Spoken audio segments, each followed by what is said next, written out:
Hi guys, welcome back to your channel. Please don't forget to like and subscribe. CCC members of parliament have boycotted the official opening of the 10th parliament. Vachiti Ivo, the election was stolen and it was a shame.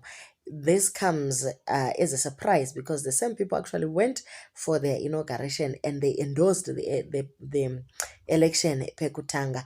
Now their spokesperson Mukwananze is saying, "We are boycotting the processes that Mnangagwa wants us to undertake tomorrow on the basis of the fact that we as CCC do not recognize an election that put him there.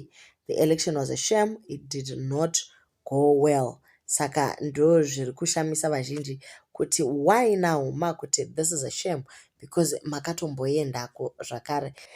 Izvi zvashamisa, even the ruling party ZANU-PF is actually surprised at this decision, and considering that the party had representatives in the House of Assembly, vari kuti ivo takatombogara wani tese tikataurirana tikawirirana. What went wrong? Asi mawana imwe advice here from somewhere yatisinganzwisisi. So most of the Zimbabweans are also disappointed kuti why do you boycott chinhu chamanga matotanga zvachose. So they're actually saying they are waiting for AU and SADC and all that.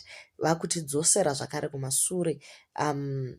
Ivo vanga vatomboenda kuparliament. So guys, we'll keep you updated. Please don't forget to comment nepfungwa dzenyu kuti muri kufungei nezviri kuitwa nema members of parliament SCC.